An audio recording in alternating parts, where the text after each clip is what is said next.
I need help, boss. And wanting for just the highest level of production. 3D printed shell. I have drifted an aircraft carrier. But you'll be out there alone as fuck. There's no Just bumping into people by osmosis of dopeness, you know? It's your boy Kemper Woodruff. We got Brandon Wilson, and he is the owner of the Mac. We got Zack Sampson. He's the tech guru, OG, triple OG of the podcast, keeps everything running. And today, we're interviewing Brandon about not only his wild, incredible life story so far, you know. I wasn't saying it's that wild or crazy. That's a lot of shit, though. Yeah, but he does a lot of stuff other than cook. But I'm telling you, his food is smacking. I promise you, it is going to be the best mac and cheese, amongst other things that you put down, like, for real, because I had the bacon mac and it blew my mind, but he's been putting out like surf and turf madness. Like, so I just want to clarify just real quick. Yeah. I don't own the Mac. I own the Mac Express. So all the franchising, the smaller carts, think of Nordstrom's as the Mac. I don't own Nordstrom's, but I own Nordstrom Rack. Okay. Well, so those are the small ones that are everywhere, that are like discounted, you know, but you can get some of the same quality stuff. But my whole idea was like, at this point in life, dude, I'm not trying to work in no one's kitchen or any fucking thing. I want to open up like 20 of those things, franchise them out, and just pick up like a check. Hell yeah. For cash every day. So you want to be an owner, not an operator. I feel you. No, I don't want to work. That's what I'm saying. So being in it, I still have to cook. I still have to prep. I still have to do all the things I would, but I don't have to stand on my feet in a cart. So therefore, I could do more shit like racing. I could travel. I could hang out with my kid. Mm-hmm. Because I did a lot of time, just like, you know, my teen years, school. Couldn't do shit. Couldn't drink. Couldn't do drugs because of sports. College. Played college baseball for Cal State Fullerton. Ran track. Couldn't do shit. Couldn't party. Couldn't do anything. Didn't plan on going to law school. I changed my major when I was a sophomore from engineering. I thought I wanted to do shit. It was not playing with Legos, dude. It was ridiculous. I'm like, I'm not doing this. So fucking every year, I thought we get to make bridges and stuff with toothpicks, and it was nothing like that. It was serious. So it's like, so what can I do that if I choose to use it later, was political science and criminal justice. So I thought I wanted to go to the Air Force, was like my biggest plan. My grandfather was in the Air Force. I wanted to be a pilot. I was like, they said, if I go to college first, I can go straight to officer school. Yeah. So I was like, cool. Baseball shit's paying for college. I might as well use it to use something that I could use. I don't care whatever happens with the economy. If people stop painting pictures, if people stop doing television, there will always be crime. That's some shit. If you learn about it, the psychology of it, how it works, how to stop it, how to protect yourself with it, you can always use that in life, just like business. You know, if they took away, you know, digital money and you had to barter some fucking clams for some beads, you know, if I got this many beads, I can trade them for that many fucking clams, and I'm still in, you know, the finance sector. It's not money, but I know how to hoard all this, sell this, get a lot of this because people want this. It's business. Things you can't just fuck up. Like science. I don't know, but criminal justice was it for me. Okay. On a whim, hung out with people that were in there for the purpose of going to law school. Studied with them, took my LSAT, and got into law school. Went to West University of Law. Didn't finish though. Didn't finish. So I wanted to work. I wanted more shit than I was allowed to have with sports, because you can't have a job. And in law school, you can't. Or like trying to be a doctor. Anything that is next level, you can't really work and achieve that. It takes so much time and energy and effort if you want to do good at it. Like, I don't know about you, but I don't want to see passing doctor operating on me. Yeah. That's a good way to put it. I have that same philosophy. I've told people. Yeah. Like, I mean, in college, you're like, I'm getting the fucking seeing, you know, this class and this one's like British literature. Like, all right, cool. I'm not going to read Macbeth anytime soon, man. I'm good. But it's like, fuck, a doctor, like, you better be smart as shit, dude. You're cutting someone open. Yeah. You're defending someone's life and you get it wrong. Like someone that's got life in prison. I don't know how that can even sit on someone's like conscience. If you didn't do all your due diligence, that's heavy. Bro, I took that a whole different direction. When you were talking about that, I was thinking about a front-loaded business structure because you were talking about not wanting to work. So, like, I heard this concept about, like, say, like with films or music, right? There's a lot of work in the beginning to make that film or to make that product, but once the product is produced, it just runs whatever it's going to do Yeah, based on how you market it, you know? very Wh- similar. Whereas, like, if you're building a practice, you know, you got to go to school, which is going to take time. It's going to take money, right? And then once you get out, you have to continually do more and more and more work. And if you're not there to maintain it, then it's going to fall out on you, you know, no matter how good you are, unless you find another way to spin it. That's what I was talking about when I said being an owner versus an operator, like not Mhm. needing to manage the day-to-day shit so you can actually own the company, pick up a check, drive it with your mind, you know, and have people in positions that play the roles that you don't want to so you can excel in what you do as who you are, you know? Some of the best owners have to be the best operators. No one's ever going to care as much about your business as you do. I don't care Mm, what they say. Employee of the fucking month, 10 months running, does not care about your shit as much as you do. Period. Because they can get another job. This is your livelihood. If this shit crashes, this is your business. You're on the hook for all that. This guy can just put a resume in over here, put one in over there. So there's a lot you have to oversee and be in. So say for instance, the cart that I'm in Southeast, mm-hmm, I'm working that one even though it's being franchised out to another person because I got to see what the foot traffic's like. I need to see what the demographics like. How many cars come by that place? What could you expect to make? So if I set someone up with a franchise, I want to put you in a position to win. But mm-hmm, once it happens, I could take off like 2 weeks because I work for free. I gave away food for free, like at that location, but I'm getting to know what's over there. Because if I set you up and you can't win, I guess I'm not that good of a fucking, business owner. Maybe I got lucky. But if I can replicate it over and over and over, then I know what the fuck I'm talking about. I mm, know business. But if I get it just once, it's like hitting the lottery. If you lose that million that you just won, you have no idea how to get it back. But if you work for that million and lose that million, you know exactly what it took to get there. You know exactly how to duplicate that. So if I can duplicate the same thing I'm doing over and over, I don't have to cook anymore. I don't have to do anything except go to these carts and just pick up money because everyone's set up for success. But I still have to oversee everything because it's mine. mm. I still have to be involved. I still have to see what numbers there are because someone could steal from you, which people would do. Change that 0 to a 1, change that 2 to a 3. Like, okay, because I want to be so far away from it, I'm not letting it happen. And then your shit goes just down because no one cares as much as you care about your own fucking thing. Look at Elon Musk. You don't think he knows about what's happening in his company? Or Bezos? And they're fucking wealthy. I have a Warren question though. Buffett. Hmm? What do you think about like the law of attraction and stuff? Because I think like there's different models of doing like each thing, right? And Hmm. sometimes like the stories that we tell from how we've like narrated our understanding so far in our journey make us this way, like where sometimes we may think we're getting burned, right? When let's take like a Kanye type situation or someone that's big, right? Where they Hmm. just want to be the driving like thought processor of this, right? And so he's got a lot of different people in place, right? Hmm. And same someone who's like a creative director or someone that's like close to me or I give charge to this one area of my life or my business, right? They do something where I feel like it's not being managed right or I discover like, hey, it shouldn't be this way.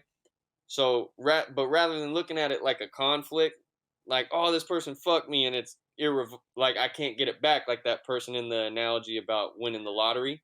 Hmm. Instead, I'm like, all right, that's a good thing. This person's out, so I can find someone who loves this and make someone's dream happen by giving them an incubator as a place in this business, you know? And if they love it like you love your franchise, then we're all going to win because they don't want to be shitty at what they do. They want to learn this so they can do that, you know?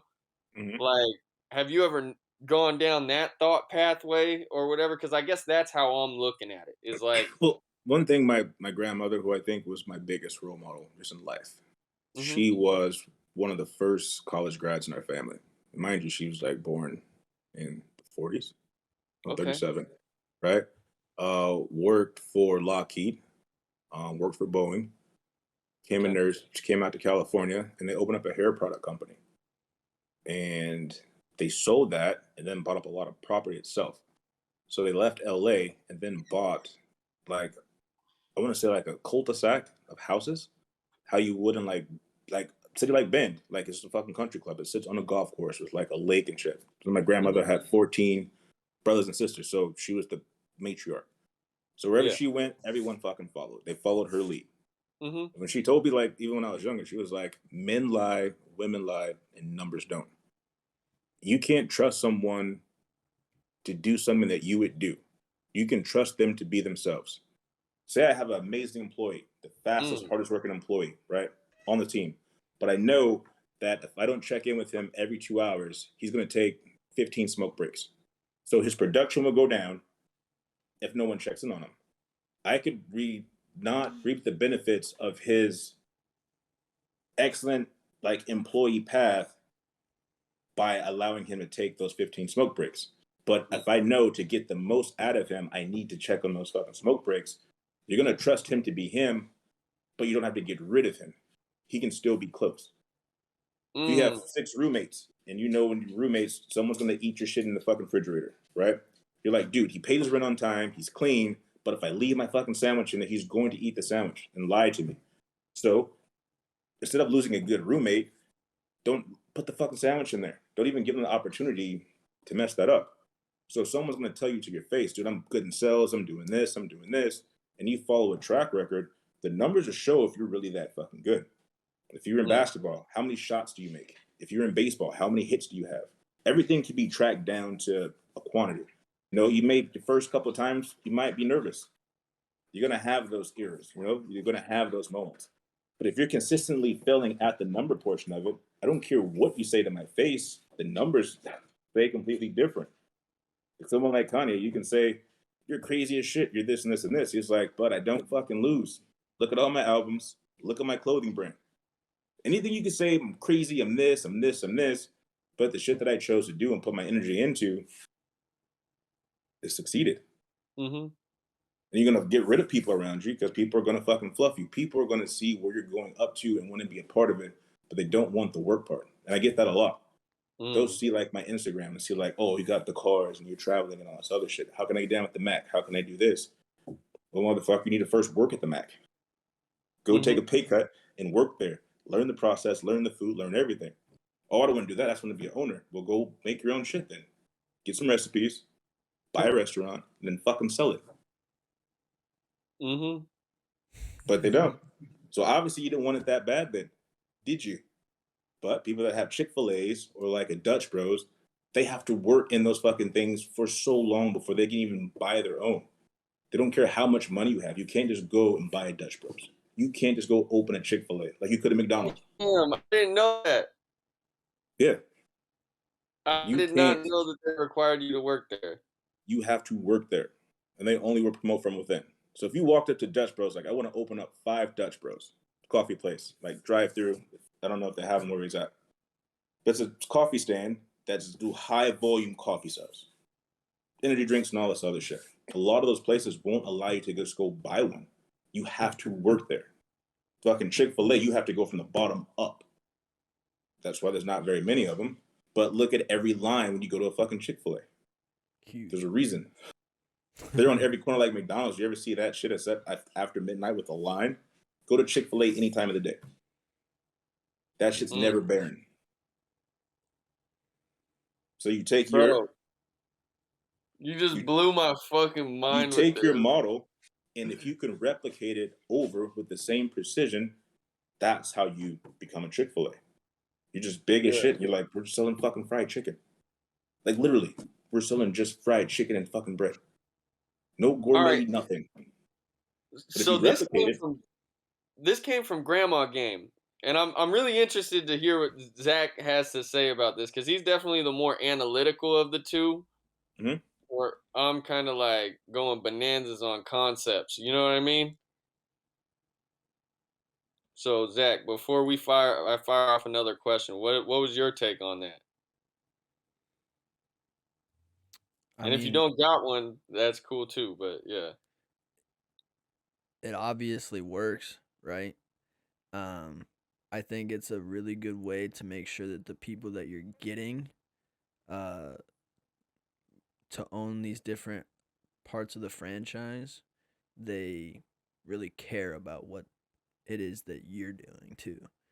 So like if someone wanted to open up their food like another Mac, right? To work there, they have to care about it, right? They'll learn to care about it. And then they work there long enough to care about it enough to open up their own.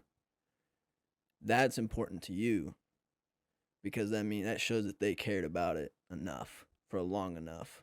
And then I think that's huge. of There's also the course. quality of it, though. Yeah. If you've ever experienced, if you've gone to a McDonald's on this street and like, dude, the food's so much better here than this one, or I go to this steakhouse, same place, like this fucking Outback is so much better than the fucking this one over here.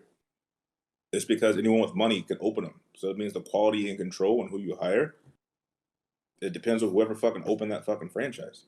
As long as you put their signs up, they're really not like, hey, it's the temp of your fucking steak. Where's your seasonings at? So that's why I don't even want people cooking the fucking food. Yeah. So the expresses is all pre-made because this chef could be heavy on this seasoning. This one could boil the noodles longer. This one could do them not long enough.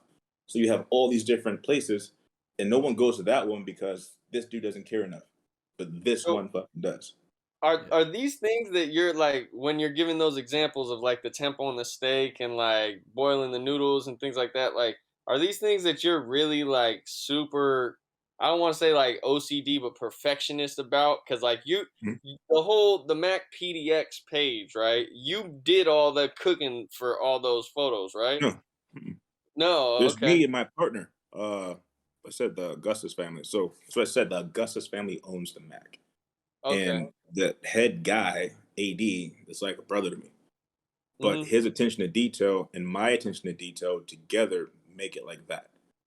I'm not as Mm, crazy like that on the food, but I understand it, Yeah.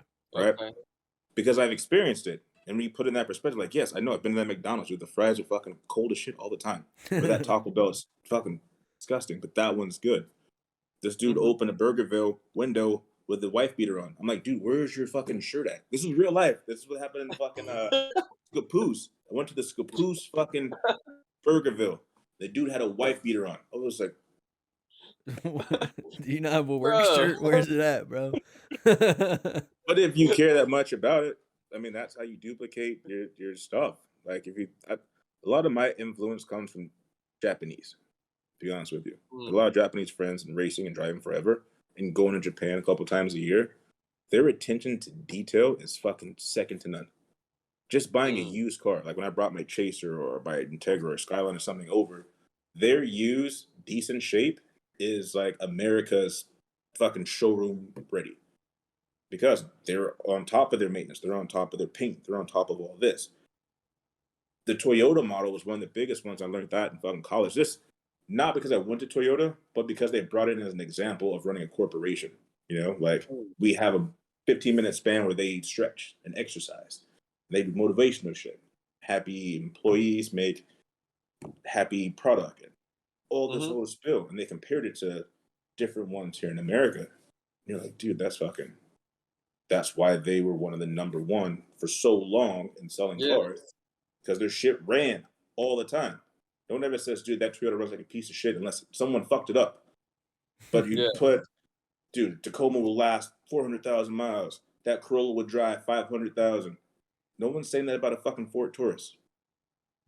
No one's I saying know that about that a for a fact because I Money. had a bum ass Ford Taurus, damn it. But there's a reason why. Because it started from the employees that cared more enough to follow the model to make success, what made it fucking just better. You know And what's it's interesting? experiences. So, like, you mentioned Japanese stuff, right? Mm-hmm. Um, like they had everything is so purpose driven there that like they have you ever heard of wabi sabi? No. It's like it's represented by like the imperfect circle. So it's like an unfinished circle. And like if you ever see pottery that's like pieced back together, like Japanese pottery almost always has like cracks in it, the stuff that sells for crazy amounts. And that comes from the whole philosophy of like always getting better and making the best of something, although it is imperfect, striving for perfection, you know? Hmm. Um, and so, like, if you look at a bouquet, the way that they arrange flowers, you'll see that they put as much emphasis on the space that's used by the flower as the like distance in between them and stuff like that, right? So it's like it's so interesting because it is a very mechanical or like design driven society. They care about a lot of stuff. They put a Hmm. lot of emphasis on quality. And I think the biggest part that people don't think about until you say it like this, it's not about perfection, it's about consistency. Mm. If I'm late to work 10 minutes every single day, but I'm exactly at 10 minutes, but I'm always late, he's like, you have like perfect attendance. No, no, no. I'm consistency late at 10. So your expectation is like, that's what it is. If I always, I don't know, hammer in a nail or something all the time because that's just became what I Hmm. do. But however, I do it consistency every time I hammer a nail. You're like, dude, you're fucking perfect at that. Well, you turn my flaw into perfection because I'm consistent at it. Mm. Deep, it's Damn. crazy. Bro, that Yeah. makes me look at this whole Kanye shit in a whole nother angle too. Because I've been watching his like documentary. Like honestly, bro, he's a fascinating individual, and I could go down a whole rabbit hole on that. But like, Yeah, he's I liked him since forever. Like a lot of the stuff that they're showing, like I was privy to prior to it coming out because I followed him after just hearing about him and just in rap.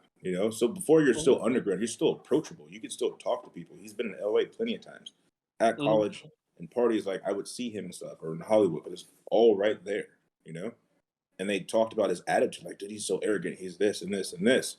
But when you talk to him, he was humbly a perfectionist. So you can talk to him. So he didn't always talk like he was better than you. Which I don't feel like he does now. But the way he hmm articulates and knows what he's talking about would make someone seem like, dude, you're fucking like, no, that's wrong. I don't like that like that. You're literally just saying 5 words. But depending on how you say it, you're taking a whole different kind of fucking way. But he's never yeah, had that. Or I've like played with collegiate athletes have been babied since they were like in junior high because they're going to be the next big star. They have no fucking social skills because everyone around them has always kissed their ass because of the sport, right? hmm Oh, you're going to be mm, this, you're going to be that, you're going to be the next this and this and this. So everyone around you, you're fucking a celebrity in college. You're a celebrity pretty much in high school. You're in every newspaper. The next scouted for college. You're going to go to BYU. You're going to go to Princeton. You don't have a chance to even do the social skill shit because you've been treated like a fucking royalty. Kanye didn't have that. He wasn't known for shit until college dropped out. And a couple of his beats, right? But hmm he was that way prior to the fucking beats. And yeah, you're seeing that in the documentary. He's been that way since he was a kid. hmm He's always been consistently that way, and that's where his perfectionist comes from. It's his consistency to do a certain thing the way that he fucking does it. yeah. Not a We are what we perfectionist. are. Oh shit! Hold on, I got a quote for you because I it's my most favorite quotes. This is from DMX. I was watching an interview and he dropped a jewel on me. I keep like, or at least I tried to keep a little list of like influential quotes. So like I'm gonna come out with Are you it. Okay, serious? but yeah, Did I in do my that phone. same shit? I'm not even kidding. Oh I'll hear yeah, something. bro. Hell yeah, I want to hear something. Put me on I'm game. saying it'll resonate with me, and I'll fucking just go through and write down random shit that just goes out of Mm-hmm. nowhere. Damn. Yep, bro. Your mind is your radio. You know what I mean? Like, but uh, this was like a quote that really touched me. He said, "Always trust everyone to be themselves, but trust in the fact that you can see them well." And that goes back to like what you were saying about like you can trust your roommate with certain shit, but maybe when it comes to, like that sandwich in the fridge, you can't. Yeah. That's just who the hell they are. You know, they might just be late 10 minutes every day, but they're a workhorse that whole day, you know? And it's like you're gonna throw out the whole what do they say? Throw out the baby with the bathwater, Yeah, or are you just gonna optimize it? You know, that's it. See, bro, you are so dope. Hold So up, I before don't we go ever on, try to I be just gotta like, say I'm happy that when you came into the shop, I was like I asked you, I was like, man, this dude just seems cool. so I But was yeah, out buying anyway, guns for my gang. gang gang, this dude. Left the trips in the car with the drugs, Yeah, chemicals. hell yeah. So. What were you saying though? I didn't want. Sorry, I just cut you off. I just had to I say didn't say that. anything. Okay, because bro, I think like one of the biggest things in my life was really taking that whole mind state of perfectionism in art, you know. And I've Mm-hmm. had this like battle within me of like when to release things. Like, so you asked me before the podcast, like got officially fired up and everything, where this came from. And it's like I've always had an idea for a collective of artistry, you know?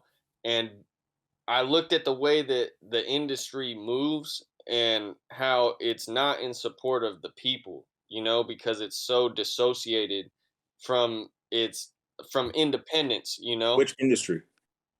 I think you can take just about any industry, but right now in specific, I'm talking about like um, American culture in terms of film, which kind of translates into music, you know, and just American cultural stuff that really got spoon fed to us through movies and really subliminals and what we were told of history, you know?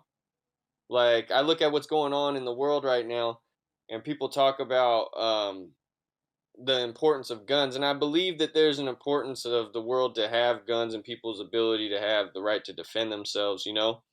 But I think the underlying thing is like when you tell somebody that they're free, you're free, you're free. Like Americans are told this, and then we also run into the reality where there's roadblocks set up in front of that freedom, you know.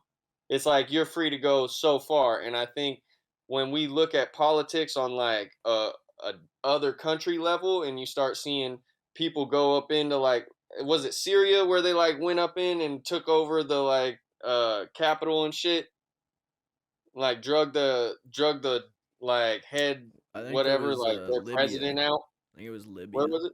Libya. I Okay, think. I think. Probably. one of those places. But I'm like, that's what we're basically seeing in culture, like where there's a necessity for that, you know, like for us to really be able to express ourselves, and without an entity that's actually for the people, run by the people, that's supporting, you know, where people are able to be under this umbrella like with true protection on an ideal level, but not under a thumb, you know. Yeah. That's where this whole entertainment company came from.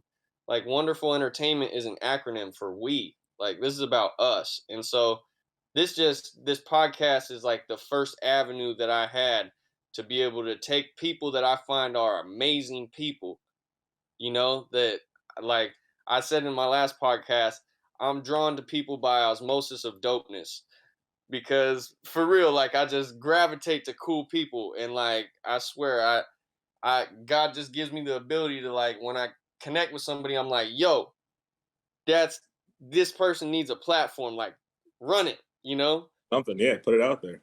Yeah. And so like I'm grateful for you being on here, you know? Well, I want to go back to what you're saying about like how like we're free but not really free, and how Hmm. like I view that whole idea.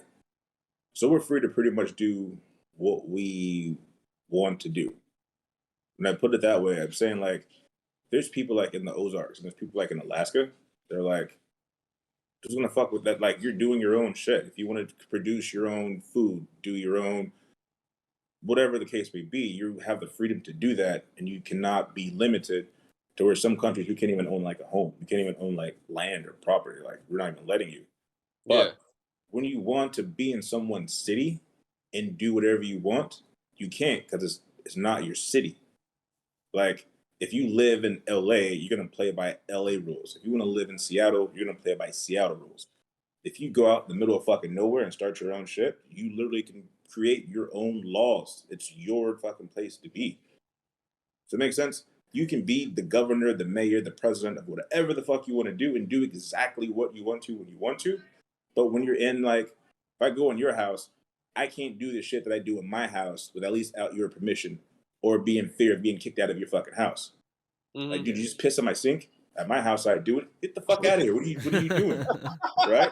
Yeah. I was Inside thinking, my hey, home, dude, take your shoes off at the door. That's what I Yeah. was thinking. I can pee in I can fully 100% fucking do that. Who's gonna stop me? I'm Yeah. free to do whatever I want to as long as it's fucking mine. And that Mhm. sometimes that confusion is like, look, I should be able to do this and do that. Well, okay. Don't be in this fucking city because here, this is what we're fucking making you do. We'll make you pay this tax. We'll make you sign for this. We'll make you have a curfew because you're in this shit. If you don't want the curfew, you don't want the gun laws and this, just go start your own fucking shit. Like the restaurant. You don't like my food, go make your own. Well, I want your company. I just don't want to do this and this and this. I just want all the perks of it, but I don't want any of the negatives of it. It doesn't work that way. You want the electricity, you want the fucking transportation, you want the police department, you want the parks and the bullshit. You're gonna play up my shit. If you don't want this stuff, just go start your own shit. And I think we are free to do that to an extent, but you'll be out there alone as fuck because unless Be you're like alone Elon as with fuck. billions, you can just go build your own fucking Disney World and be like, this is my fucking land. This is what we're gonna do over here. I'm mayor, I'm the city, I'm the attorney, the judge, I'm all that. Well, I'm talking about that extent. You know what I mean? Like, I agree with you on most of that. You know what I mean? Like, in the logic of it, because you can't create one thing that works for everyone, right? Yeah. But you can, like, when it comes to terms of expression, and creating you and having it promoted, like, there's levels of it that I think, one of the things that I was resentful of for a long time was like figuring out how to navigate into industries. You know what I Mhm. mean? And I think there's a portion of that where it's like the industry needs the people, so there's no reason why the industry shouldn't come to the people. And this is like something that I got because when I would look at, like, say, like Tupac, right? Tupac is a man of the people and was down. You know what I mean? He was always going wherever, and that might have also played against uh his fate or whatever people want to call it, his untimely demise. But there's something that you stand for, or like Nipsey Hussle, right? When you're looking at someone who's embedded in the community, and takes what they're doing to a grand scale, but then brings it back in a way where it's like helps the people to get into it, and that's what I'm talking about wonderful entertainment being a way for not only people to express themselves, but to find them and hit them in motion, rather than making you go through, casting calls, this, that, and other. Like, yeah, there's things that are in place for a reason, if you're trying to make a movie. But at the end of the day, like, sometimes people just need the light shined on them, and they need that help because they might be the best fucking actor you've ever seen, but they might be cutting hair and they don't know how to do all the, like, oh, get my portfolio together and do that. They might not have none of that, it might not be what enthuses them. But if you give them the ability to be who they are and just say, hey, look, I'm gonna hit you and get in there, do your thing, and they got the heart to do it, like, there's no reason why we shouldn't support that, Yeah, I think supporting small companies, small business, small art is everything. Yeah. I just think it'll be hard to force someone to spend their money on something or someone they don't want to. Mm-hmm. That's just if I'm going to make $1 million movie, $1 billion movie, I'm going to pick who I fucking want to pick.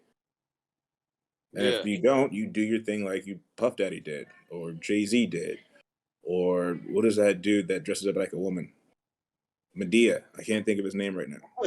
Okay, I was gonna say the Jenner dude, and I was like, oh, No, he became a woman. So I'm the dude that dressed up like one, okay. or the guy from Key and Peele. If people aren't giving you the opportunity to do what you want to do, he did bullshit to get enough capital to do shit like Get Out. Mm-hmm. He picked his own cast. Those are great fucking movies. Quentin Tarantino. We don't want to pay you to do this gory shit you're doing. Fuck it. I'll do a low budget Reservoir Dog movie. Takes place in a warehouse, a street, a fucking apartment, and people will see my idea. You know, a lot of people that got to greatness, even Pac, it wasn't like he was on the street corner singing and then someone was like, hey, you should be fucking Tupac. He did whatever he had to. Fucking Kanye, the same person we fucking talked to. Mm-hmm. It's hard to give everyone a chance if everyone's not fighting for the chance, no matter your fucking quality. There are people, I think, that play better basketball than fucking LeBron. If you look at LeBron's work ethic, plus the fact that he scores, makes LeBron LeBron. If you take someone from the street and play 101, they could probably fucking beat him. Like 4-10. However, can you do it consistency? Can you do it consistently fucking do those numbers all the time? Can you give up drinking? Can you give up fucking drugs? Can you do all the sacrifice that comes with it to get yourself out there? That's why I think big shows like America's Got Talent or American Idol is giving people that chance that you're talking about, which is huge. There's been some stars that have came out of those fucking shows. Then when it came to business, like Shark Tank, get on there and you can show if your shit is really that good, someone's going to fucking like it. But having a platform to talk, the dialogue like this could spark an idea from someone that didn't think they could do it to push them to the next point. Like, fuck it, I'm gonna go after it. There could be someone who's like, dude, I'm a felon. I did this, I did that. But fuck, I could do food. If I can't work for a company, I'll make my own shit. You know how much money you can make with a hot dog stand? Any idea? From $4 to $5 per hot dog, and you have 100 fucking hot dogs in your thing, and you walk around with a fucking pan on top of it, and then you cook your hot dogs on that. Seen it. I've seen it. Fruit trucks. It's like in fucking California. You're cutting up fruit and putting it in a cup and put a lime on that shit. $8-10 a fucking cup. 10 cups is $100. On a hot day, you do 200 cups. It's $2,000. From cutting up fruit that you went to Winco and spent $200 on. You just made $2,000. But it takes that idea and that sacrifice to like, fuck, I got to get something to put the fruit in. I get something to hold the fruit. Got to buy a knife. Got to buy the fruit. And then be confident in my shit and someone will fucking take it. And if not, you'll be like a SoundCloud artist. No one's giving me a chance, but you're giving yourself a chance? Are you selling CDs out your fucking trunk like E40? A lot of the older rappers like Too Short? Yeah. Radio won't play your shit? Fuck it. I'm going to go to the club and hand my shit out. I'm going to get it inside the DJ booth. Mm-hmm. You could always do more to get yourself out there, but if everything's going to be handed to you, then, I mean, keep waiting. Yeah. Unless, you know, that 1 in a million chance. I heard you singing in the shower or the Coca-Cola, like Tyrese. I heard you singing and wanted to put you in a commercial. Yeah. It's possible, but the chances of you working to get there are more probable of you doing it than someone discovering you off a whim. I just want to be that discovering person, you know, that pulls up on somebody and be like, yo, I got you. Don't worry about it. I don't care what the fuck anyone told you. I see you, you know, and acknowledge somebody and really all that they do, you know, for You should whatever. definitely look into being an agent or a manager because that's essentially what they do. Agents go find fucking talent, take that talent and put it in front of the right fucking people. It's just hard. I'm gonna do that. I'm gonna do that too, but on a homie level. You know what I mean? Like, because I am the talent too. You know what I mean? So I got to do what's revitalizing to me, and as I bump shoulders with cool folks, you know, that are well established, you know, naturally promotional. You could be the Northwest Master P. Yeah. Hey, that's the biggest praises on God. Yes. Side note. You can create it, sign your own artist, do your own thing, own all the rights, all the copies, and be a fucking millionaire. And it's all your stuff. You don't depend on no one for distribution, for making nothing. It's all you. Mm-hmm. And that's where a lot of people are trying to go because they're putting too many hands and too many artists stuff to limit them. Does it fit your construct? I don't want you to release it. Mm-hmm. That's why fucking Eminem had to go with Dre. Dre's like, fuck it. I mean, we made albums about killing people. Smoking weed every day. Yeah. Mm-hmm. NWA shit. So you have to be someone like that to sign someone like Eminem to give him a platform to put, I do drugs, I killed my mom, killed my girlfriend. I was kidding, but I would. Fuck it. I'm on Molly. You're going to go to Interscope. You know, you're going to go to Virgin Records and be like, hey, I'm Eminem. This is what I want to talk about. Probably not. Yeah. Look, you went to a rap label that started off, the whole name was Niggas with Attitudes. Mm-hmm. They don't, I mean, who the fuck will? They know exactly what controversy is and being arrested and saying shit that people don't like and having your tapes burned and CDs and shit. It's a good movie, by the way. Fucking straight out of Compton. I mean, just watching that, it's dope. But they went through it, so then you give the platform to someone like Eminem, and then look what happens. Yeah. Now we're at the Super Bowl and shit. You could be fucking Dr. Dre. Yes, sir. Build that platform and get those people and get them out from the people that actually write the checks. Yeah, and like Discord became a cool way. Like what we intend is for you to be able to share what you want and give people not just a YouTube video where they can drop a comment underneath, but if they want to come onto the platform or whatever, we can have like a forum that's like a rolling forum, you know? Are So these that recorded? yeah. So we record this, and this becomes the podcast, and then on our Discord server, under like because our first show is Dawn Talk, right, or Happy Hoodlums podcast, right?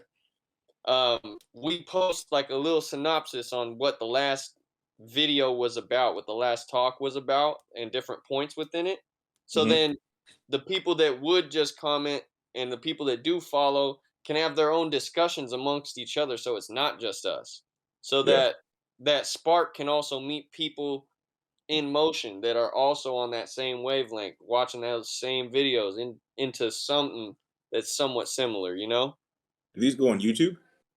Yeah, we put them on YouTube. It'll be on Well, send me Spotify the as links. I well. would like to share with a lot of like my friends and stuff that would also like talk to you. Like one of my best friends is skinhead. Yeah. Like actual fucking neo-Nazi tattooed swastikas. Me and him are like this. Yeah. We met when he got out of jail and I was just got out of college. I walk out of my fucking I come from my car walking from work.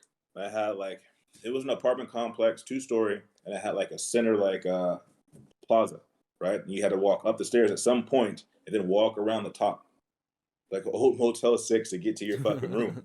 As I'm walking to my room, I'm seeing this huge 6'7" fucking white dude, shaved head, tatted up, no shirt on, just sitting there in front of my shit, fucking the cobwebs on the elbows, the fucking 2 fucking lightning bolts on the fucking side. I'm like, motherfucker. Fucking fresh like 24. It's like, there's no way I'm gonna fucking beat this guy up. I mean, I can try and push him over the railing if shit gets sideways, but you know what those tattoos mean. Like you see him, you're like 100%. You know? He's like, oh my bad, I'm in the way. So again, I'm just trying to get to my door. So I gotta fucking walk by him and go inside. I'm like, I gotta go back to the car. He's fucking back out there. Fuck. And from that, just talking, that uncomfortableness sparked a whole conversation and relationship that now my mom talks to him and calls him and fucking we vacation together and shit. But it's wild, like just the perception of something of what's could possibly happen, and then it doesn't fucking happen, and then it goes a fucking whole different way. Is what it sounds like you can do. That I'm gonna spark out of nowhere. Then you find out how many similarities and similar interests and shit that you have into. Like, dude, past all the other bullshit, like this is a good guy. Yeah. Huh? But you'll never get to that point unless you fucking break that. So how did it come about? Was he like, I like your car, or like what was it? No, we talked first about the tattoos, right? And that was the awkward point, right? Because he had one that had nothing to do with fucking had nothing to do with like neo-Nazism or fucking being, he had some shit where it had like a checkered flag, it had like smoke and tires and all this other Like shit. a Corvette. No. It never had a car. It just had the shit of a car, but it was covered in smoke. Like it was burning out or something. To find out that he was heavy in a circle track racer, like racing cars, period. And then he's seen my drift cars and shit that I had parked at the house. So it started with cars. And that's what we talked about. We fucking had beers and barbecue and shit like that. And then I had a U-Haul franchise at the time, right? After college, that's what I got. I went straight into fucking U-Haul. I started off there as a regular employee, became a manager, and then got my own franchise when I left. So when I graduated, I already had like a business going on.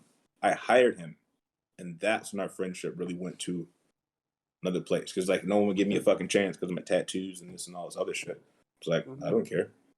I got another tattoo guy named Dave who's fully fucking tatted. I'll give you a pull up. And he worked and fucking that was that.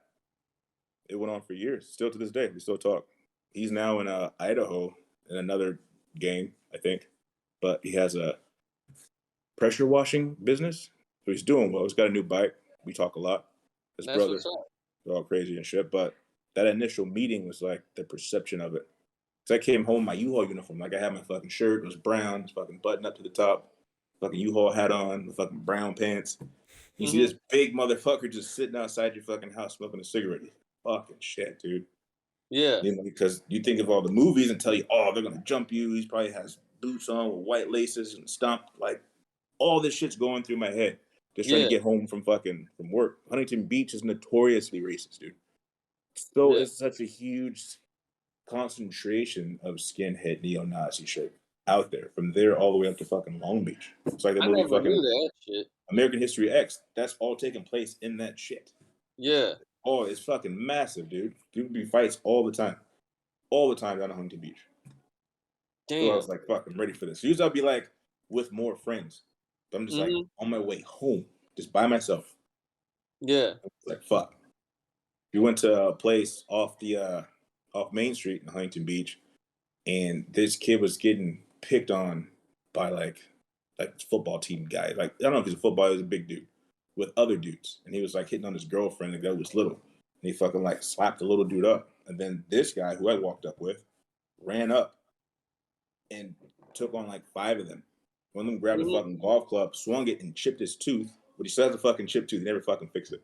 And beat the shit out of 5 fucking big ass guys, dude. I was like, holy fuck. He's like, you still want to get some beers? I'm like, we should probably leave. I feel like the cops are. This is Main Street. Main Street was equivalent to fucking like being on like 23rd, where it's a lot of parties, but it's trendy because people in Orange County have like money. I'm like, you just started a fucking brawl that started up in the 2nd floor of a Mexican restaurant that has a bar, and we're now on the street. Someone hit you with a golf club in your face. You're bleeding, but you just stomped out 10 people. I really feel like we should leave. Like, probably be our best bet to get out of here. Yeah. After that, someone like scarred up his Suburban and put like in lover swastikas all over his shit because we were hanging out. Like, just fucking keyed the shit out of his fucking Suburban, dude. He's like, why couldn't you just fucking pull up and fight me? Why would you fuck up my fucking car? The only thing I got after jail was the first thing I fucking bought. Was this fucking Suburban. Yeah. So he's like, I gotta get the fuck out of here, man. Like, I'm too close into the shit that I was into. Too close to those fucking people. Yeah, it's coward shit. But you can't get out of prison with that shit and then come to a place filled with fucking skinheads. Like, you're not going to fall back into it, or they're not going to see you or say who you've been hanging out with or something. And that was his biggest thing. It's like, we're hanging out, we're fucking going to lunch, dude. We're driving around in my sports car, all kind of crazy shit. And people were taking note of that. And that's what happened. They didn't come and talk to him. You know, they just came and fucking fucked up his car. So it's like, if they know that much and how close that is, I got to fucking get out of here. Yeah. So like, damn, that sucks, bro. Fuck, I even think we saw pictures somewhere. Yeah. Oh, fuck. I probably can. Hey, like, when someone shows genuine love to you and, like, really sees you, you know what I mean? Like, and it's just a down individual, you know, when they know who they are. Like, sometimes they may have tattoos, sometimes they may have other things. Yeah. He's a big fucking dude. Yeah. Like, you know, you can't really, like, categorize friendship. There's no prejudice that's gonna overcome like that connection if you're willing to like open up and just address something. And sometimes it's like being willing to talk on something that feels like that most awkward point, you know, where you really want to cover that up is really like once instead of covering things up and letting it turn into an infection, like if you just put your truth to it, you know what I mean? Like eventually that it's gonna like cut that infection out, you know? And people are gonna see like that it's bigger than that and it's deeper than that too. I feel like a lot of people have to want to do that though. And that's the shitty part. Like, everyone doesn't want to see past stuff. People want to keep up their walls and keep you at a fucking distance. Like, I get that a lot. less now, but getting into racing younger, and if you won, people wanted to wish me the best until I was doing better than them. Mm. When you became true fucking competition, this shit happens. I got friends that came out racist that weren't racist while we were together, as long as there was nothing in competition. So if it was sports, I couldn't be faster. If it was girls, I couldn't get the girl. If it was a job, I couldn't get the promotion. Then we're fucking cool, right? As soon as one of those things came apart, the black part came out. Like, fuck that guy. This and this and this and this. I don't even like we were just cool 2 weeks ago until I got a promotion. We were just cool until I got third base starting position. We were just cool until I talked to that chick. Like, I think racism's like a strange ass world, you know, to live in. Like because and like dealing with it cuz like I was raised by a man who's black, right? Like my mm-hmm. dad is black. Literally like and when I would be little and I would be like walking around, what would trip me out is like the way people would look at us when we're in so, Safeway. so you You can know see what I this. mean? This is a better idea. So that's him now, the long Yeah. Yeah, beard. he's fucking huge. Yeah. I'm telling you, but back then, of course, this is like fucking 15, 20 years later. He was fucking just massive. But Yeah. just like you're saying, dude, it's stupid how that fucking happens and people perceive things in the way they act. But Mhm. you're gonna miss on a lot of fucking life thinking that way. Yeah. A lot of good And people, a lot of experiences. mhm. I was just telling this dude that was on the podcast. His name's Tate Morgan. He's cool as shit. He's the dude that does the gambler races. Um, Mm-hmm. and I was talking to him about what was it? Was it my car that I was talking to him about? I lost where I was going with that. Oh, but I was talking about like fun for the sake of fun, you know? And like how because of my car, like I was driving a 97 Lincoln Town car. I just got it fixed, so I'm about to be driving it again. That I got from my best friend when he passed away. Like, so that car is like that's my baby right there. And I always thought in the neighborhood, like, oh, when I get there, like when I have a certain amount of money, I'll go do these things, you know? And when I looked at like the gambler race, like it really made me realize like dude that's just a like 2 hour drive, that's just down the street, you know. I could have been having all this fun, but I've been so in the hood in my mind of like gotta get out of here, gotta figure out how to get my team out of here and try and thinking collectively that I hustled so backwards in my life experience in a certain extent as far as like adventure and really dabbling in different things and getting to know myself within other environments Mm-hmm. and you know within other circles of people that like I look now and I see like some people just wait longer to do that, but I'm so thankful for like this podcast giving me that, you know. Because if I didn't have that perspective, I would have still been sitting there like when summer comes around, like, what am I gonna do? I don't know, go jump in Creston Pool or something. You know what I mean? And it's like, Oh, it fuck that. makes sense. We could go elsewhere. I feel that heavily, dude. Like, fuck. I want to go into that because that'd fucking be a whole nother fucking conversation. But I'm imagine all the trying. stuff that you can do and you want to do, right? Mm-hmm. Imagine being ridiculed to it because of your race. Mm. Like, I wasn't supposed to ride dirt bikes. I'm not supposed to have drift cars. I'm not supposed to race cars. I'm not supposed to have motorcycles, fucking snowboard. I'm not supposed to surf. All the shit that I do, being ridiculed for it. Black Mm. people are like, you're acting white, and you're not white enough for white people. Like, what are you doing out here? Like, where'd you get that bike from?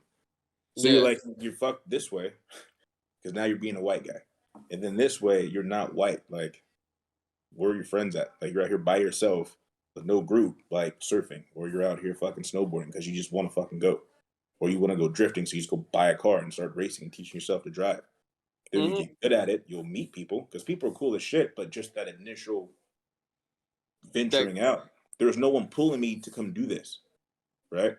You know, Yeah. like if your friends are into dirt bikes, I guarantee you're more likely to know people that ride dirt bikes than I should. Mm. But I know a lot of people now because I rode, but there's no one like, hey, dude, we should go ride dirt bikes. Like, what? But I learned a lot of that when I moved to the country club like Bend, and you Mm-hmm. took us straight out of LA and planted us in fucking Bend.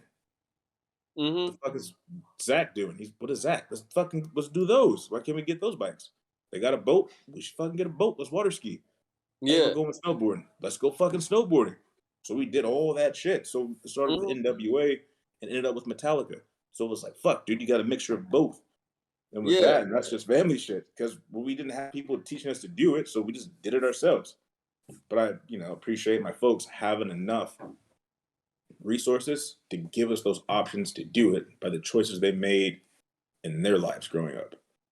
Mm. It'd be a lot harder to try to fucking start riding dirt bikes if I was back in LA.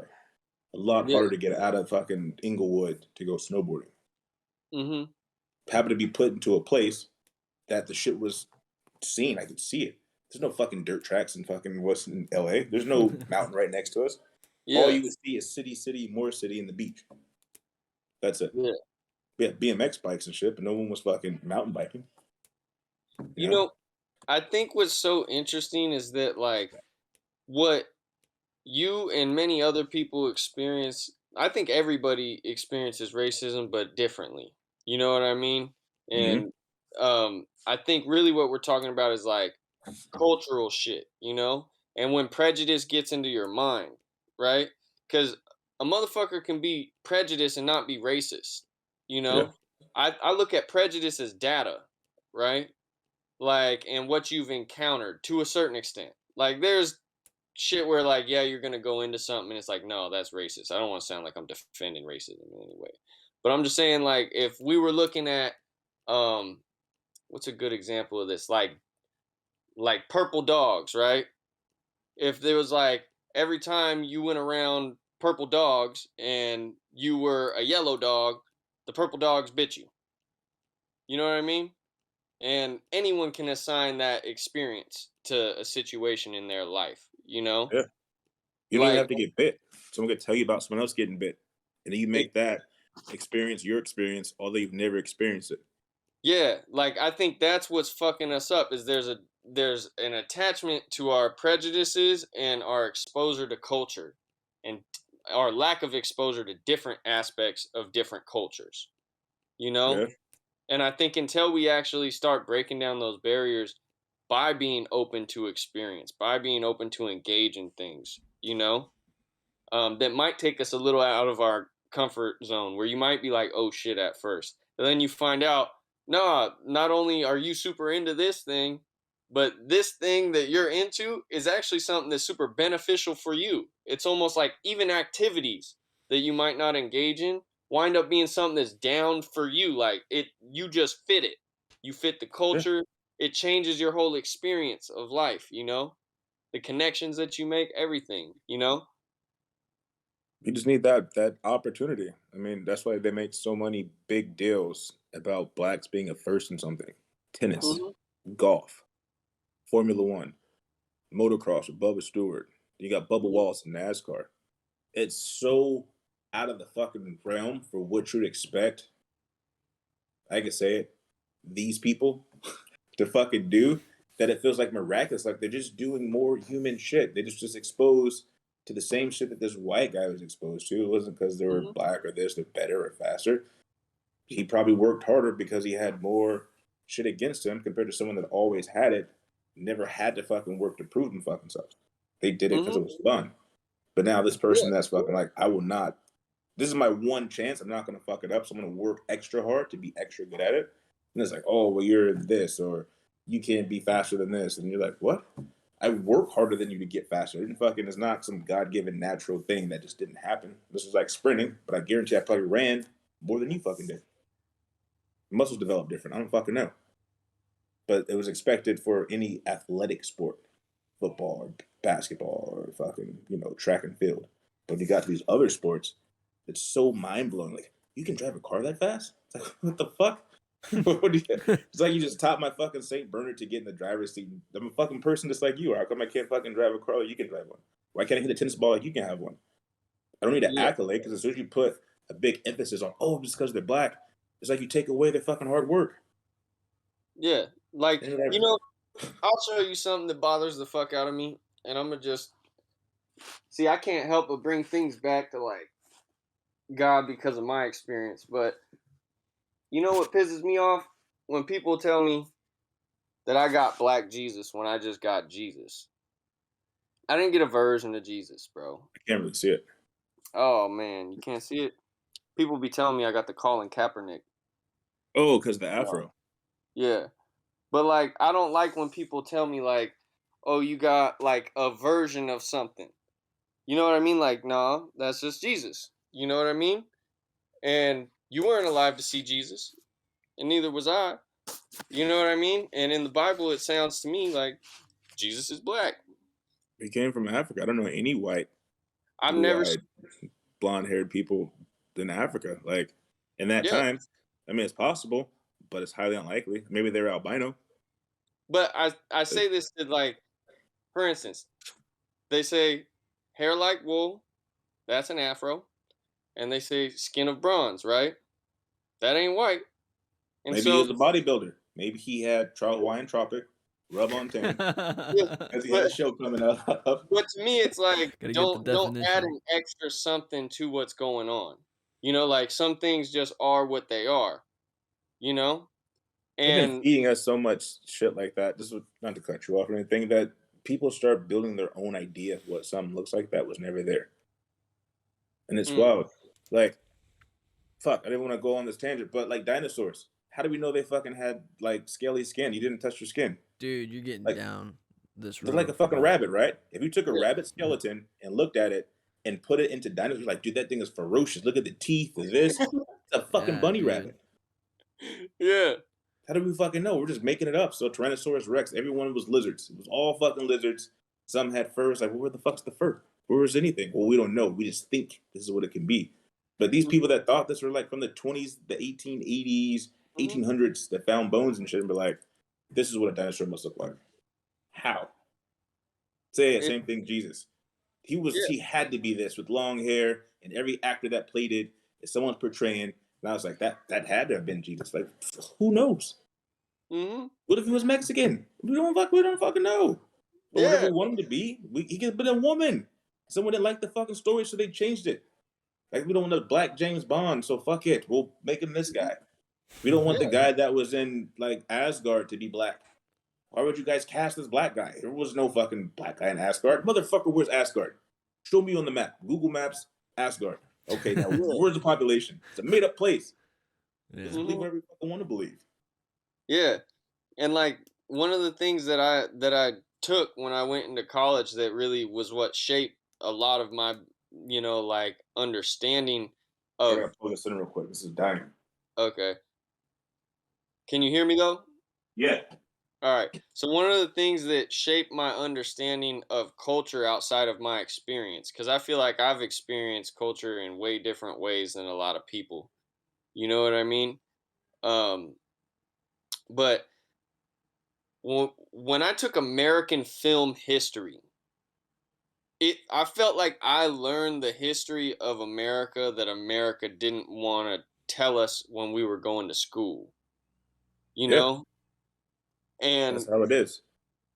yeah, like it bugged me out at first because it was like I knew it all along, but like when I actually really started learning like more of the details, or like even when I was like talking to my mom, um, because like my mom in our own family, like my mom was disowned for dating the man that fathered me, you know, because he was black. Like they both had oil thrown in their eyes, like all that kind of shit. They're from a different generation, but these stories are like somewhat detached. And I think like when we begin to erode why things are and don't acknowledge how things actually are, on like a real person to person level, like I think yeah, there's some amount of like there's always going to be some people that have that prejudice in their head, but you can break that barrier down in like one interaction, or at least be one of those interaction if you're willing to engage. You know what I mean? And Yeah, it's if you like want to change. it just starts, yeah, in how you engage in your thoughts. And it comes down to like you were saying, like with that bunny rabbit in conjunction with that story you've been told. You know? And I think one of the most beautiful things we can do is allow people to break that whole mold out and just be who they are, you know? And be like, Yeah. yo, you're into that shit. I think that might be kind of dope. I'm into this shit. If you think it's dope, let's just cross paths on that, you know? And I'm so like grateful that it's becoming easier to do that. You know, like this whole technology shit, us sitting here in front of our laptops, like blows my mind, bro. And I That's know even it's possible. yeah, like it sounds goofy to a lot of people when I say it. They're like, bro, we've been FaceTiming or like streaming forever. I didn't know about this. Like, I'm so old school, bro. I used to pull up to my friends' houses. I wouldn't even get home until like, I don't know, 11, 12, 1:30 in the morning, depending on the day, because I'm just riding around checking on people because I want to pull up and talk to you. If I'd have known it would have been this easy, bro, this podcast would have been started way long ago. But I'm really happy about it. You know, We that had a like, serious fan base. So you just yeah. get like interesting people and stuff, you know? It's just talking. We all have a different story. And we're talking Mhm. about like the concept of everyone like opening up. I feel like 90% of people just focus on their next day and their week. Like opening up and changing is not even in the fucking thing. You're like, look, I work tomorrow from 9 to 6. Got the gym. I got food. Thursday, 9 to 6. This and this. Friday, get beer with the boys. Sunday. No point in there is like, let me work on my growth and acceptance and divergence and diversifying my wants and likes. And I want to try something new. You just get so stuck in that fucking routine that even the changing of just, hey, that man's a woman. All right, that's cool. Fuck. 9 to 6. Beer with the boys. Shooting Saturday. That shouldn't even fucking matter. They just know about it, but they're not like actively trying to do anything. It's going to take a lot to get so many of those that are so stuck in that routine to like, hey, stop. You know what's happening in the world right now? You know how many people that you would talk to would talk not know about Ukraine if it wasn't for fucking like news? And if they don't have TV, they would have no fucking idea. They're not seeking answers to shit. Like I don't have Mhm. to. My life is okay how it is. You know, got my house, fucking dog, got my chick. Why do I gotta care about what's going on over there? Why do I gotta care about his feelings? Why do I gotta care about if he doesn't? I don't give a shit. All my Mhm. shit's right here. My circle, our jokes, our time together. We're not, venturing out to do anything. And On the your people that own. are fucking, they're breaking that mold. And the more they interact is where you're gonna start having more mixed races and more people speaking different languages that you don't expect them to fucking speak because they're getting Mhm. out of that. And then you're going to start the same groups. They're going to be in the same friend groups for the next 40, 50 years. They die. They don't care about changing shit. How do Get my you? 1 week. Oh, sorry. But I was gonna say you seem like so you're so anchored, you know, like in who you are. Like I think that's one of the things like in the short amount of time that we've like known each other and I've been able to pick up on you like you're a very centered individual, like within yourself to the point where it's like you can allow anyone to be how they are and like you're very charismatic and like you love joking and shit. Like I was dude, so it's fucking grateful. life is fun, dude. We got fucking this one try at this. Like I Yeah. wouldn't try to be an aggro person. I used to be a very hurried person, especially in college. Like, gotta do this, gotta fucking do this, gotta do this. And then I look back, like all that college shit. I'm not studying law. I'm not practicing. None of the shit I learned am I even fucking utilizing. I just put 27 years of time into something that I'm not even fucking using. And then relationships, you be with a girl for like 5 or 6 years, and then they're like, fuck, we're not even together.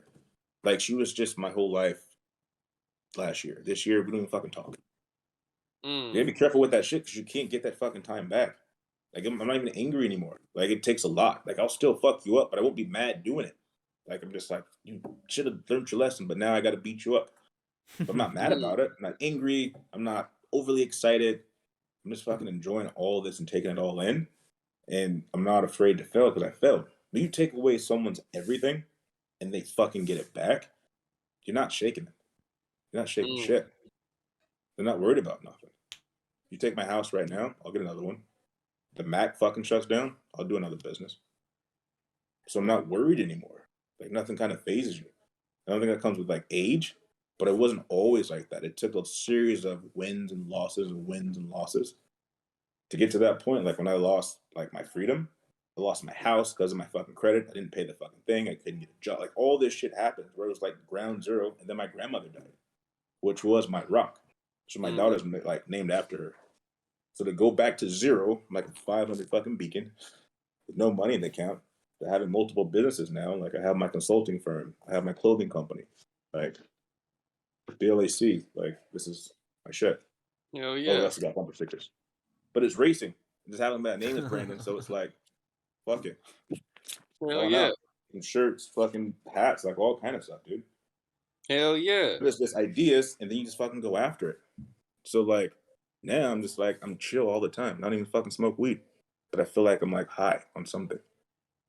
Hey, I'd be perma-stoned too, but it was because I smoked a lot of weed when I was younger, bro. I'm not gonna Yeah, but it fucking makes you easy, dude. I know.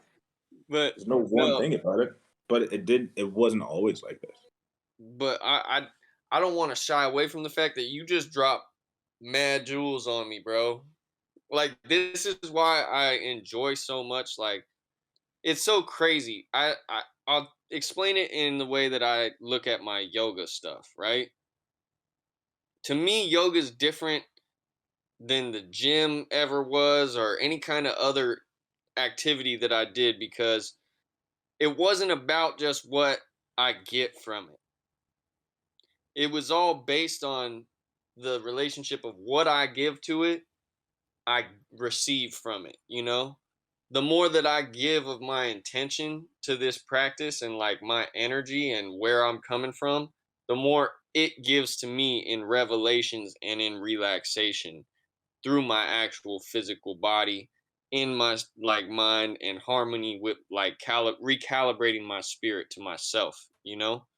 Uh-huh. Um and it's just so crazy cuz like when I talk to people like what you just gave to me like you might not even know what you just gave to me like that's some real I don't like know, honestly. I'm like, what? I don't know what I you said. just You gave got me so much it's fucking game, working. bro, because I've always been in a rush to get there, you know?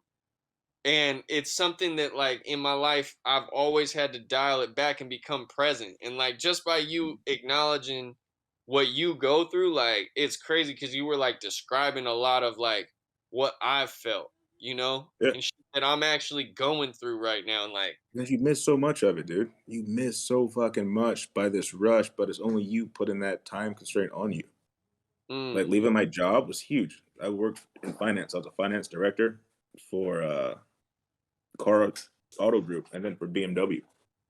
Then I just said, fuck this, dude. I'm out. I'm gonna just do my own thing. mm-hmm, They're like, "What? You're gonna leave your job, but you're making $150,000 a year, and your cars." And your house." Like, I'll figure it out. I'm not that worried about it. It's one company. There's a million dealerships out there. It's not life or fucking death. yeah, But I'm missing so much. Like my daughter's growing up in front of me, and I'm missing holidays. I'm missing, Christmas time and Fourth of July and Memorial Day weekend and shit like that. Because those are sales in the auto industry, where everyone else is waiting for that 3-day weekend to get out, take the boat out, to travel and shit like that. To mm, hang out with your friends. Like, well, I got Wednesday, Thursday off. I'm like, after doing that for like 8 years, fuck that. I'm out. What do yeah, I know? I know numbers. I can talk to people. All right, cool. I got those two things going for me. You understand finance? Yep. Let's do your own consulting thing. Why don't you help people fucking buy cars? So that's what BLAC is, BL Auto Consulting. oh man, see, So that's where it started. hey, give us more about like your businesses and what you're doing.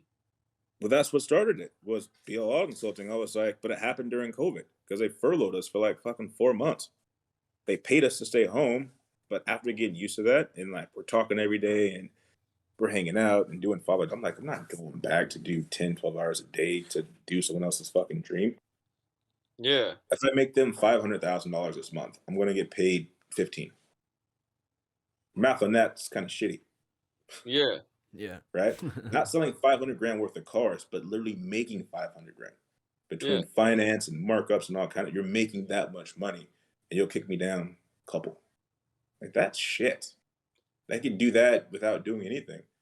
If you can't make $5 grand a month and not work for someone else, There's too many. You can fucking Instacart, dude. You could fucking do Uber Eats. It's all what you want to do. You know, you could fucking wash cars. You can do whatever you want to, but that unknown is what keeps people from doing that. Or I need Mm-hmm. benefits. Or I need this. I need that. Well, don't fucking fail. And if you fail, you better fucking recoup real quick and stop fucking failing. You'll land in something that you can utilize what you know and make yourself money off of it. Mm-hmm. And here we are. And the whole clothing thing came because I wanted to do stuff, but my logo isn't this logo. So being from LA, I always wear LA hats. So if you look at Yeah. that, that's an LA hat in the middle. Mm-hmm. But my actual company logo is completely different. So I started making clothes for myself. So I just want to fucking wear my own snapbacks, my own t-shirts and hoodies and shit. And Hey. then people wanted to buy it. I was like, what? Why? They thought it meant something with BLM or black people. I'm like, no, sure, if that's what you want to think of it, but yeah, whatever. It's just BL Auto Consulting. But the logo was catchy because like an LA Dodger hat. So you'll see a Mm-hmm. lot of brands will take a Dodger hat, flip it upside down, the logo, or add other shit to it. Mine, I Mm-hmm. just fucking put a B and a C because I wore a Dodger hat 75% of the time. Mm-hmm. Every time you see me, I was in a Dahlia hat. I was like, why am I buying $45, $50 hats? I can make 3 with my own logo and still be New Era or, Mitchell and Ness for like 25. Fuck it. I'll do that. Yeah. Then with racing, I'll put my own racing stickers on. Like this is one of the first ones. Hell Oh, yeah. that's dope. So I'm like, this would make my own shit. I was as creative as I wanted to be. It was my money that I had to spend to get it. But if I made 10 stickers and they cost me about $3, right? So it's $30. I sell each sticker for like $10 to $12, and they're being sold. They're buying them. Yeah. Like my first couple of times opening up and selling sweaters and hoodies and hats, I did like $2,500, dude. Damn. It's Hell yeah. random. People buy all kind of stuff, but if it's somewhat chill and you wear it, doesn't look goofy, you know? Like if I put BL Auto Consulting on this, it's like no one's buying your fucking like landscaping company's shit. Yeah, It it's looks too that and formal. that. Yeah, Mm-hmm. it It's looks too like that. formal. Oh So you yeah. just don't know. You So know. if Oh, sorry. Go on. I'm you listening. look at my website, just look up BL Auto Consulting, you'll see my actual company shit.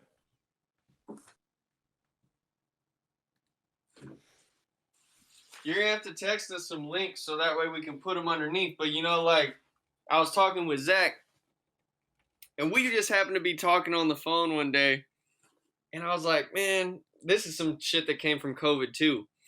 Is I was sitting there and I was looking at a bank. Well, I had just come from my bank, right? And this bank had been like boarded up, and someone spray painted over the bank shit like "Love Rules" or something like that. Like it was just something positive, And I was like sitting there and I was talking with them, and I was like, how beautiful is it that someone took this canvas that could have been something that was like representative of like tragedy, right? And Mm-hmm. decided to put a good message on it.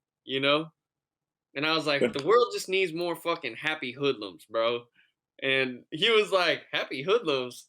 He was like, what'd you just say? And I was like, man, the world needs more happy hoodlums. And he was like, I think that's our brand, bro.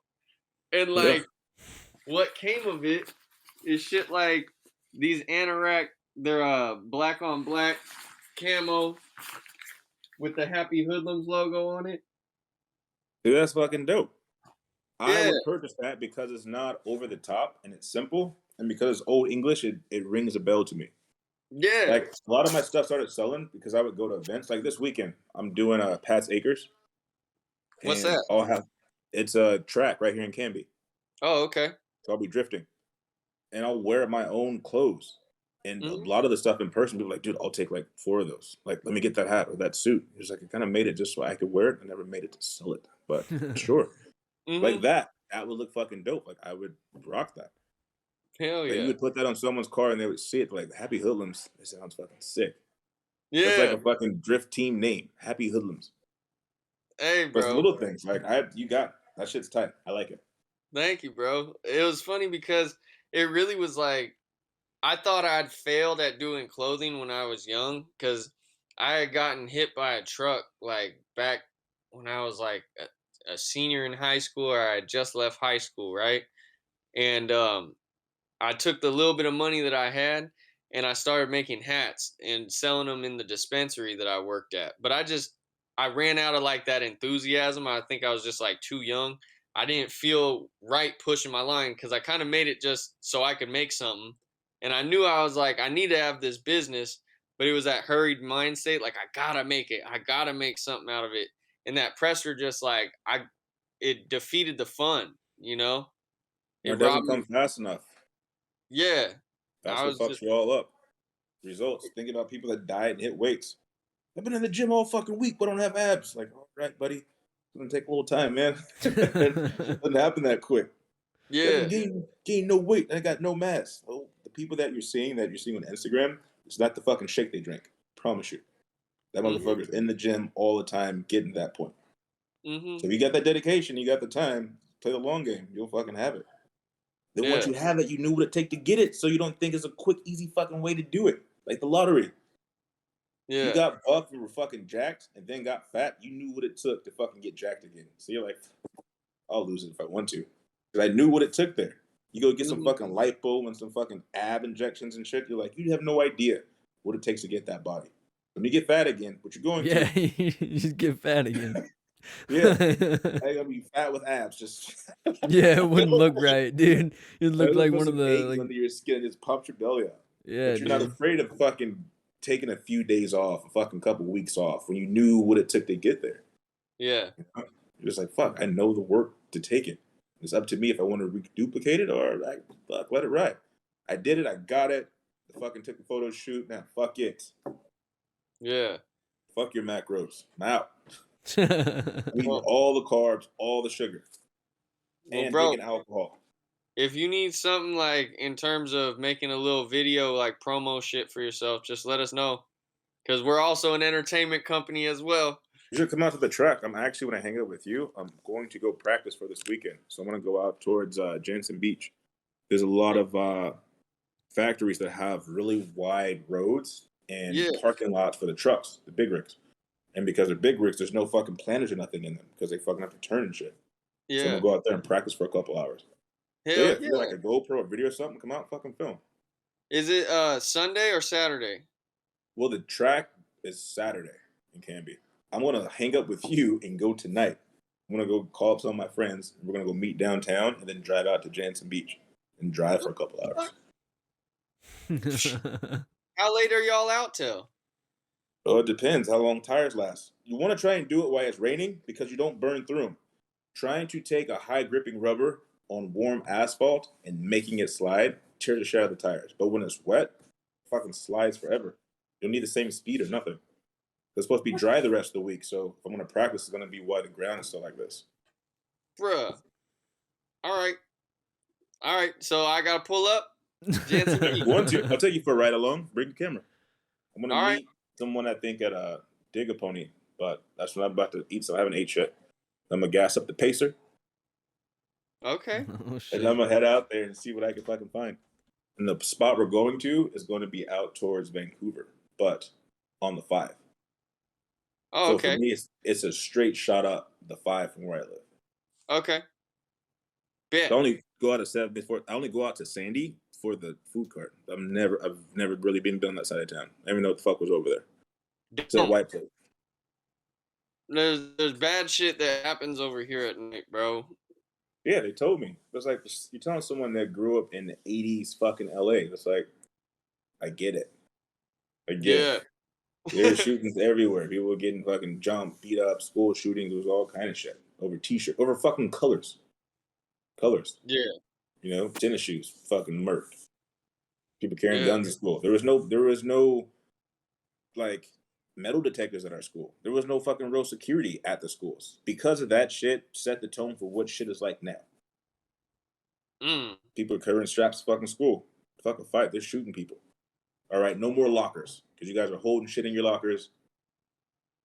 You're pulling out knives and shit on lunch or in between breaks or no lockers. Yeah. Now we got police on campus, and then we have metal detectors. Banana shit. All that shit they were doing in the 80s and 90s probably just fucking went everywhere. Remember that show Mm. Banging in Little Rock? That was awesome. About Crips and Bloods in Little Rock, Arkansas. Like, how did you guys even get out there? I feel like you guys watched the movie. Like I you didn't watched watch the it. movie and like now we're Crips. Like what? Okay. Yeah. But they were fucking about it. It's crazy. I remember being little and like seeing when I think this was like, God, I had to be in like first or second grade maybe. And a friend of mine started showing me like shit about like gang banging and stuff. And it blew my mind, like as a kid trying to wrap my head around it, because it's like that wasn't happening in Southeast Portland on like a super prevalent in your face level. You know what I mean? Like Now it's at out there. You know, like drugs were right in my face, but not gangbang shit. So like as a kid, like trying to like figure that out. I remember that like, and they started bringing in like the music and the dancing, and like it goes back to what you were talking about like being seen as like a square versus rolling the dice for like, fuck it almost. It's Yeah. better for me to roll the dice on my life and not be seen as a square, so I could at least have something I can stand on, some form of respect for myself. That it's like I'm very grateful and very blessed that uh I was somewhat removed from it because of who I am and how I am. Some bad shit could have came of it otherwise. You know what I Yeah. mean? But instead it 100%. was like I had enough people around me, and I was always asking why. I've always been someone that wants to know why. Why are you into this? Why does this happen? Why does that happen? You know? That it led me, like, that curiosity made me ask so many older people questions. Like older people, because my mom's like a hippie. My mom's like 64, 65 or something like that. So it's like my mentality and my thoughts, were coming from a whole other era. It was like I skipped the whole 80s era almost. You know what I mean? Yeah. Of people that I was asking questions to. It went from free love to free drugs real quick. Yeah. And then And then it I was had to free try, slugs. They were handing them out to everybody. bro, I had to figure out the middle ground and shit. But It's yeah, growth, man. You'll get it. hell yeah. Well, hey, I'll take a ride with you. I'll come out tonight because I've always wanted to drift a car. So that sounds awesome. I ain't drifting your car, but I want to see what's up with that. Yeah, I'll Uh, fucking let you know. You mind if I yeah. get So, a picture of this and then send me a link so I can tell people where it's at? oh yeah, Oh, for sure. Yeah. yeah. We'll We're send gonna you a send whole you a bunch of little promo bundle. shit and everything. Got Yep. you. Yeah. So we'll send you a little promo bundle and everything. And just text me like all the links to your stuff I and can where you find it. want. Yeah, like the address of where you want me to drive to, because I'll drive out, meet you at the parking lot. That way, if I got to boogie back, I will. All right. Yep, I'll bring I'm the going to camera. meet up at Dig-A-Pony over off, was it Maine and Grand? Or Maine and Belmont? Do you Grandin. drive from there to it, or because I'm closer to Jansen Beach? I'll go there. I don't care. I'll let you know where it's at when we get over there. I go meet someone downtown. Yeah, yeah. You do that and just text me where y'all will be at, and I'll pull up. All right, sure. Well, hey, it was nice meeting you, both you guys, man. Hey, good talking Well, to Good you, man. yeah. talking. Yep. All Let me know right. about my I'll shotgun see you tomorrow. later. Have a good All one, right. guys.